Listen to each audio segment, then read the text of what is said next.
नमस्कार, मेरा नाम पीयूष तिवारी है। आज की इस क्लास में डिस्कस करेंगे कुछ महत्वपूर्ण प्रश्नों को जो आपके आगे आने वाले सभी परीक्षाओं के लिए महत्वपूर्ण होंगे। विशेषकर यूपी पेट जो आपका कुछ ही दिनों बाद पेपर है उसके लिए बहुत ही महत्वपूर्ण साबित होगा। चलिए शुरू करते हैं आज की क्लास को। देखते हैं पहला प्रश्न। आज का पहला प्रश्न है आज का कोलकाता की स्थापना करने वाला व्यक्ति था। आपके ऑप्शन है आसफउद्दौला, सिकंदर लोदी, जॉब चारनॉक या फिरोज शाह तुगलक।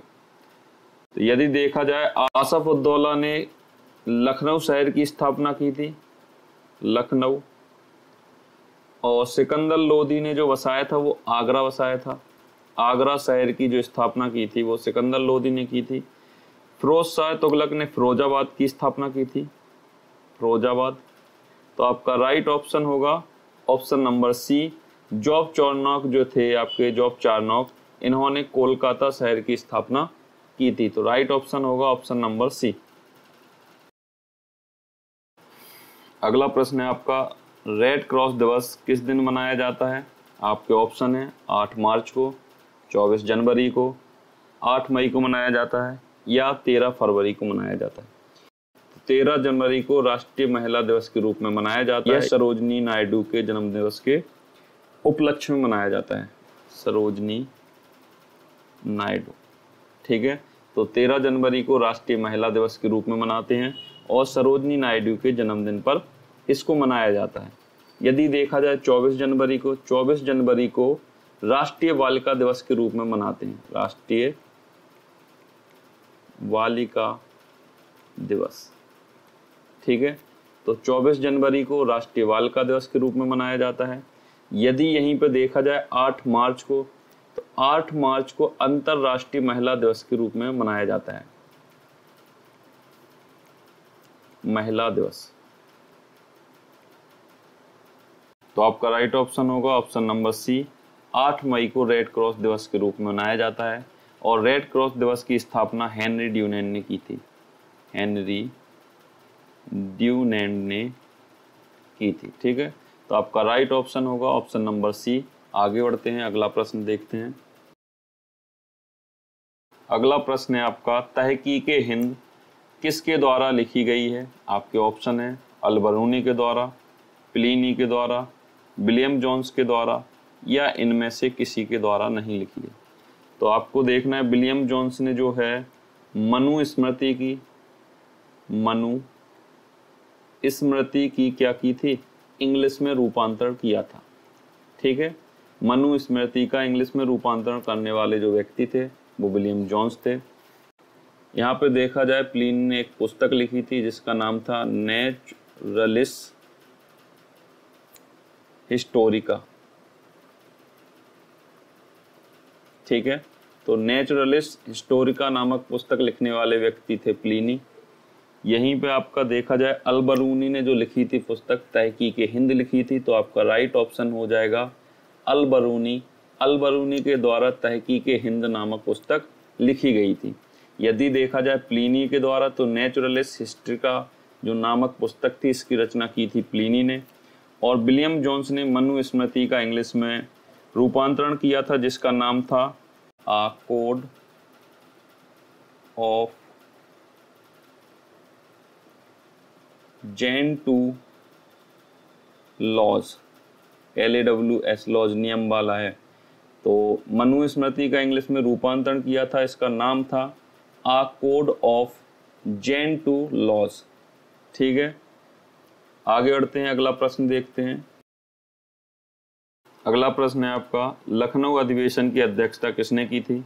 आपके ऑप्शन है सरोजनी नायडू ने, रासबिहारी बोस ने, अंबिका चरण मजूमदार ने या नेहरू जी ने। तो नेहरू जी ने 1929 में लाहौर अधिवेशन की अध्यक्षता की थी। ठीक है, लाहौर अधिवेशन की अध्यक्षता करने वाले व्यक्ति जो थे वो थे नेहरू जी। अंबिका चरण मजूमदार ने 1907 में सूरत अधिवेशन की अध्यक्षता की थी। सूरत अधिवेशन की अध्यक्षता की किसने? अंबिका चरण मजूमदार ने। और इसी अधिवेशन में कांग्रेस पार्टी 2 दलों में विभाजित हो गई। एक का नाम था नरम दल और दूसरे दल का नाम था गरम दल। ठीक है, गरम दल। यहीं पे आती हैं आपकी सरोजनी नायडू। सरोजनी नायडू ने 1925 में कानपुर अधिवेशन की अध्यक्षता की थी सरोजनी नायडू ने।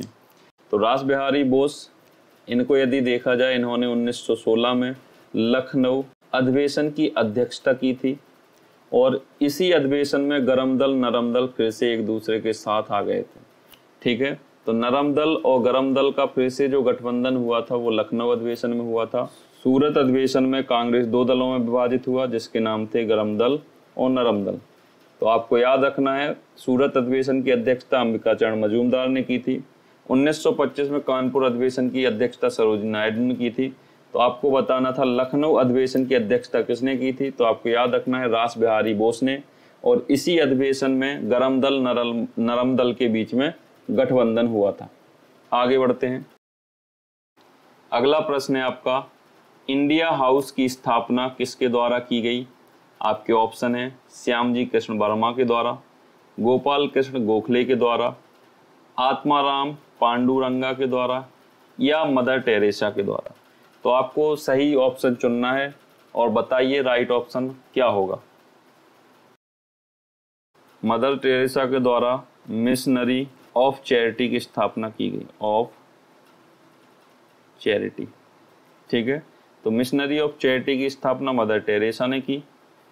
आत्माराम पांडुरंगा ने प्रार्थना सभा की स्थापना की, प्रार्थना सभा।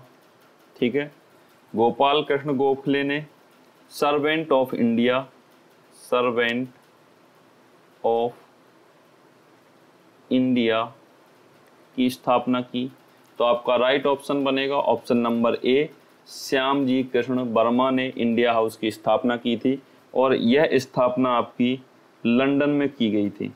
ठीक है, लंदन में आपकी स्थापना को किया गया था और ये स्थापना इंडिया हाउस की थी श्यामजी कृष्ण वर्मा ने। यदि आपसे पूछा जाए सर्वेंट ऑफ इंडिया की स्थापना करने वाले व्यक्ति गोपाल कृष्ण गोखले थे। यही गोपाल कृष्ण गोखले आपके गांधी जी के राजनीतिक गुरु थे। आत्माराम पांडुरंगा ने प्रार्थना सभा की स्थापना की थी। मदर टेरेसा ने चैरिटी ऑफ मिशनरी की स्थापना की थी। आगे बढ़ते हैं, देखते हैं आज का अगला प्रश्न। अगला प्रश्न है आपका, एक्सरे किरण किसके द्वारा खोजी गई? आपके ऑप्शन है हेनरी बैकुरल के द्वारा, रॉयंटजन के द्वारा, विलियम हार्वे के द्वारा या रोनाल्ड रॉस के द्वारा। रोनाल्ड रॉस मलेरिया से संबंधित है। विलियम हार्वे ने परिसंचरण तंत्र की खोज की थी। तंत्र की खोज करने वाले व्यक्ति विलियम हार्वे थे। हेनरी बैकुरल ने रेडियो एक्टिविटी के बारे में बताया। ठीक है, तो आपका राइट ऑप्शन होगा option number B, Roentgen. Henri Becquerel radioactivity से संबंधित थे और विलियम हार्वे आपके परिसंचरण तंत्र की खोज करने वाले व्यक्ति थे। तो आपका राइट ऑप्शन होगा ऑप्शन नंबर बी, रॉयंटजन ने एक्स रेज की खोज की थी। आगे बढ़ते हैं, अगला प्रश्न देखते हैं। नव सहसांग चरित्रम किसके द्वारा रचित है? आपके पास ऑप्शन है कल्हड़, बालभट्ट के द्वारा, पदम गुप्त के द्वारा या विशाख दत्त के द्वारा। विशाख दत्त के द्वारा जो रचित नाटक है वह है मुद्रा राक्षस। वाणभट्ट के द्वारा रचित है हर्षचरित। कल्हड़ के द्वारा रचित है आपका राजतरंगिणी। तो आपका राइट ऑप्शन बनेगा ऑप्शन नंबर सी, पदम गुप्त ने नव सहसांग चरित्रम की रचना की थी। विशाख दत्त के द्वारा मुद्रा राक्षस की रचना की गई, वाणभट्ट के द्वारा हरिश्चरित की रचना की गई और कल्हड़ के द्वारा राजतरंगिणी की रचना की गई। तो आपका राइट ऑप्शन होगा ऑप्शन नंबर सी, नव सहसांग चरित्रम की जो रचना करने वाले व्यक्ति थे वह पदम गुप्त थे। आगे बढ़ते हैं, अगला प्रश्न है आपका, लेबनान की राजधानी का क्या नाम है? आपके पास ऑप्शन है बेरुत, बर्लिन, कैनबरा या थिम्पू। तो सही ऑप्शन चुनना है आपको थिम्पू यदि देखा जाए तो यह भूटान की राजधानी है, ठीक है, भूटान की राजधानी थिम्पू होगी। कैनबरा ऑस्ट्रेलिया की राजधानी है, तो आपको याद रखना है कैनबरा ऑस्ट्रेलिया। बर्लिन देखा जाए तो यह जर्मनी की राजधानी है, जर्मनी की राजधानी आपकी बर्लिन है। तो आपका राइट ऑप्शन हो जाएगा बेरूत, लेबनान की राजधानी का नाम है। आगे बढ़ते हैं। अगला प्रश्न है आपका, प्रयाग प्रशस्त स्तंभ किस शासक से संबंधित है? आपके पास ऑप्शन है समुद्रगुप्त, स्कंदगुप्त, चंद्रगुप्त द्वितीय या Bharadwaj.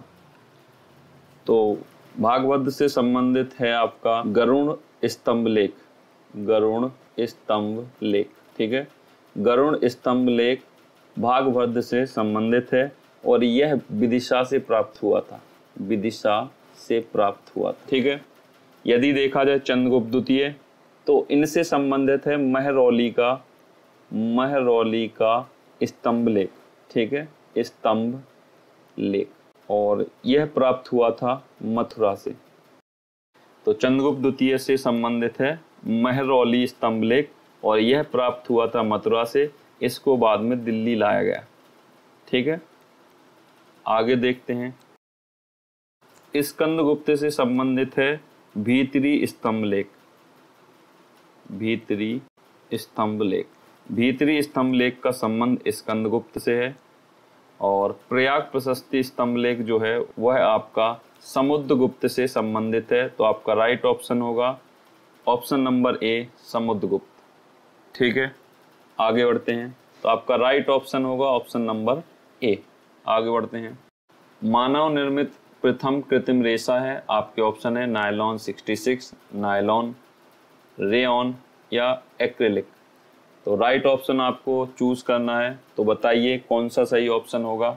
Option number A nylon 66, option number B nylon, option number C rayon, option number D acrylic. तो आपका राइट ऑप्शन होगा ऑप्शन नंबर बी नायलॉन मानव निर्मित प्रथम रेशा है, ठीक है। आगे बढ़ते हैं। अगला प्रश्न है आपका, सिंधु घाटी सभ्यता का वह कौन सा स्थान था जहां मनके बनाने का प्रथम स्थान प्राप्त हुआ था? तो आपके ऑप्शन है चनहूदरो, बनमाली, कालीबंगा या धौलावीरा। तो आपको देखना है धौलावीरा सिंधु घाटी का एकमात्र ऐसा शहर था जो 3 भागों में बटा हुआ था, ठीक है, और यहाँ पर कच्ची ईंटों का साक्ष्य प्राप्त हुआ है, ठीक है। तो याद रखना, आपसे यदि पूछा जाए 3 भागों में बटा हुआ कौन सा सिंधु घाटी सभ्यता का शहर था, तो आपको याद रखना है धौलावीरा, और यहीं से आपको कच्ची ईंटों का साक्ष्य भी प्राप्त हुआ है। यदि देखें कालीबंगन, तो यहाँ पर जुते हुए खेतों के साक्ष्य प्राप्त हुए हैं, जुते हुए खेतों का साक्ष्य प्राप्त हुआ है कालीबंगन से। यदि देखा जाए बनमाली से, तो बनमाली से अग्नि देवता या अग्नि पूजा के साक्ष्य प्राप्त हुए हैं, अग्नि पूजा, ठीक है। और यह रंगोई नदी के किनारे हरियाणा में स्थित था, ठीक है। तो आपका राइट ऑप्शन बनेगा ऑप्शन नंबर ए, चनहूदड़ों में मनके बनाने के स्थान प्राप्त हुए हैं या मनके बनाने के कारखाने जो प्राप्त हुए हैं वह चनहूदड़ों से हुए हैं। तो आपका राइट ऑप्शन होगा ऑप्शन नंबर ए। आगे बढ़ते हैं। अगला प्रश्न है आपका सरदार सरोवर परियोजना किस नदी पर स्थित है? आपके ऑप्शन है कृष्णा नदी पर, चिनाब नदी पर, झेलम नदी पर या नर्मदा नदी पर। तो आपको राइट ऑप्शन चुनना है। कृष्णा नदी पर अलमाटी बांध स्थित है, अलमाटी बांध, ठीक है। चिनाब नदी पर बगलिहार परियोजना, बगलिहार, सलाल और पकलडुम परियोजनाएं स्थित हैं। आपको याद रखना है बगलिहार, सलाल और पकलडुम परियोजनाएं जो हैं चिनाब नदी पर स्थित हैं। तो इम्पोर्टेंट क्वेश्चन बन जाता है आपके लिए। तो आपको याद रखना है बगलिहार परियोजना, पकलडुम परियोजना, सलाल परियोजना आपका चिनाब नदी पर स्थित हैं, झेलम नदी पर आपकी जो परियोजना स्थित है उसका नाम है तुलबुल परियोजना। ठीक है, तो तुलबुल परियोजना झेलम नदी पर है और सरदार सरोवर जो परियोजना है वह आपकी नर्मदा नदी पर स्थित है। तो आपका राइट ऑप्शन बनेगा option number D.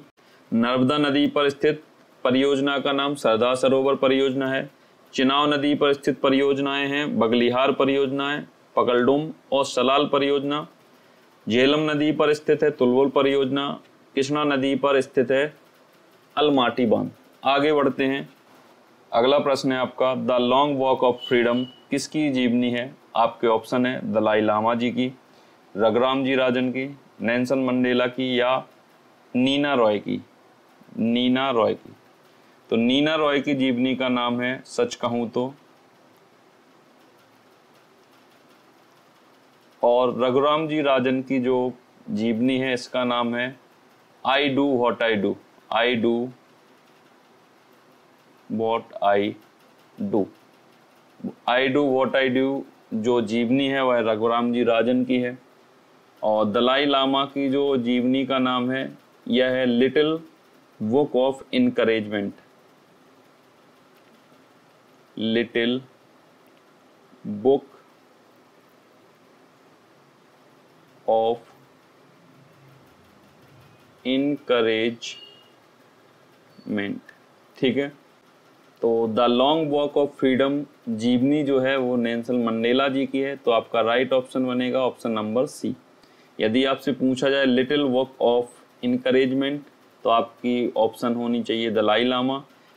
I do what I do किसकी जीवनी है? तो आपको पता होना चाहिए रघुराम जी राजन की। और सच कहूँ तो किसकी जीवनी है? तो आपको पता होना चाहिए नीना रॉय की। तो आपका राइट ऑप्शन होगा ऑप्शन नंबर सी। आगे बढ़ते हैं, अगला प्रश्न है आपका, जलियांवाला बाग घटना कब घटित हुई थी? आपके ऑप्शन है 1920 में, 1922 में या 1924 में या 1919 में। तो आपको सही ऑप्शन चूज करना है। यदि देखा जाए 1920 में हुआ था असहयोग आंदोलन, असहयोग आंदोलन। 1922 में हो गया आपका चौरी चौरा।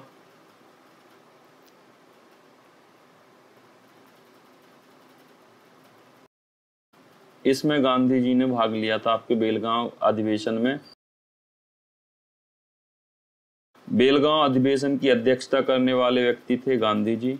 तो आपको याद रखना है 1924 में बेलगांव अधिवेशन हुआ था जिसकी अध्यक्षता गांधी जी ने की थी। तो आपका राइट ऑप्शन होगा ऑप्शन नंबर डी। 1919 में जलियांवाला हत्याकांड हुआ था और इसी 1919 में आपका रॉलेक्ट एक्ट आया था। रॉलेक्ट एक्ट आया था और मॉन्टेग्यू चेम्सफोर्ड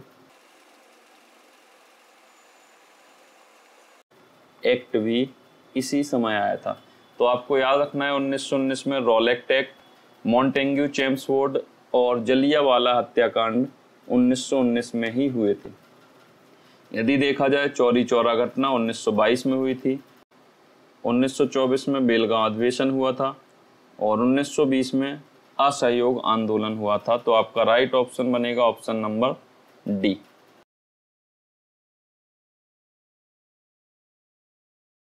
अगला प्रश्न है आपका, स्वर्णिम चतुर्भुज योजना निम्नलिखित में से किस राज्य से होकर नहीं गुजरती? आपके ऑप्शन है बिहार, महाराष्ट्र, उड़ीसा, हिमाचल प्रदेश। आपको बताना है किस राज्य से होकर नहीं गुजरती है। आप इसका आंसर तब दे पाएंगे जब आपको पता होगा कि स्वर्णिम चतुर्भुज योजना किन किन राज्यों से होकर गुजरती है। तो आपको देखना है किन राज्यों से। तो याद रखना है 12 राज्य हैं आपके जिनसे स्वर्णिम चतुर्भुज योजना जाती है और एक केंद्र शासित प्रदेश है। ठीक है, एक केंद्र शासित प्रदेश जो आपका है वह दिल्ली है और 12 राज्य जो हैं उनको देख लीजिए आप। यूपी है, राजस्थान है, आंध्र प्रदेश है, कर्नाटक है, महाराष्ट्र है, गुजरात है, उड़ीसा है, पश्चिम बंगाल है, तमिलनाडु है बिहार है, झारखंड है और हरियाणा है। तो स्वर्णिम चतुर्भुज योजना उत्तर प्रदेश से होकर जाती है, राजस्थान से, आंध्र प्रदेश, कर्नाटक, महाराष्ट्र, गुजरात, उड़ीसा, पश्चिम बंगाल, तमिलनाडु, बिहार, झारखंड, हरियाणा से होकर जाती है। यह 12 राज्य हैं और आपका दिल्ली एकमात्र ऐसा केंद्र शासित प्रदेश है जहां से स्वर्णिम चतुर्भुज योजना होते हुए जाती है।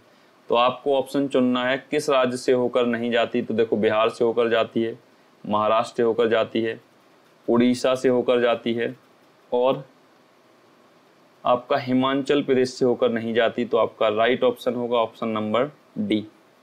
ठीक है, आगे बढ़ते हैं।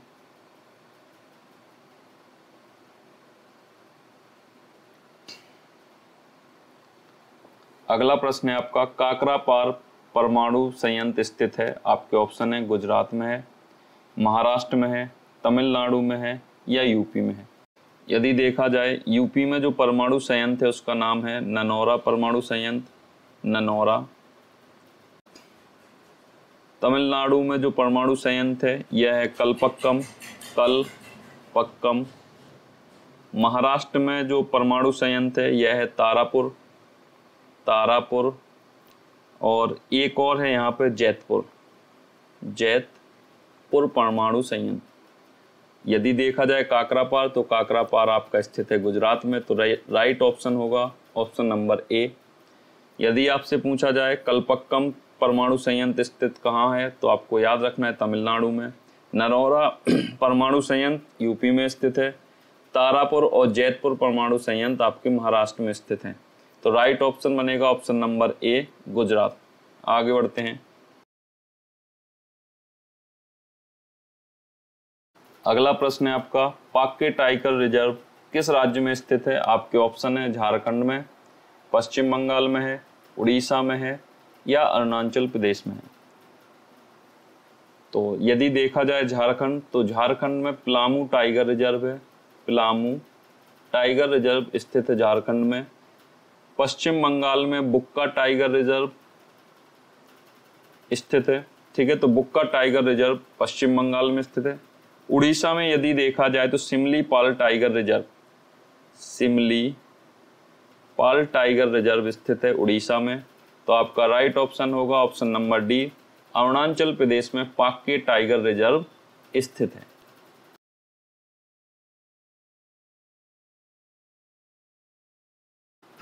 अगला प्रश्न है आपका, बेल्ट्स घास के मैदान कहाँ पर पाए जाते हैं। बेल्ट है यहाँ पे। तो आपके ऑप्शन है दक्षिण अफ्रीका में, ऑस्ट्रेलिया में, उत्तरी अमेरिका में या यूरोप में। यूरोप में यदि देखा जाए तो स्टेपीज घास के मैदान पाए जाते हैं और ऑस्ट्रेलिया में देखा जाए तो यहाँ पर डाउन्स घास के मैदान पाए जाते हैं। उत्तरी अमेरिका में प्रेरीज घास के मैदान पाए जाते हैं। तो आपका राइट ऑप्शन होगा ऑप्शन नंबर ए, बेल्ट जो घास के मैदान है वह दक्षिण अफ्रीका में पाए जाएंगे। डाउन्स घास के मैदान ऑस्ट्रेलिया में पाए जाएंगे। स्टेपीज घास के मैदान यूरोप में पाए जाते हैं और आपके उत्तरी अमेरिका में प्रेरीज घास के मैदान पाए जाएंगे। तो आपका राइट ऑप्शन बनेगा ऑप्शन नंबर ए, बेल्ट घास के मैदान दक्षिण अफ्रीका में पाए जाते हैं।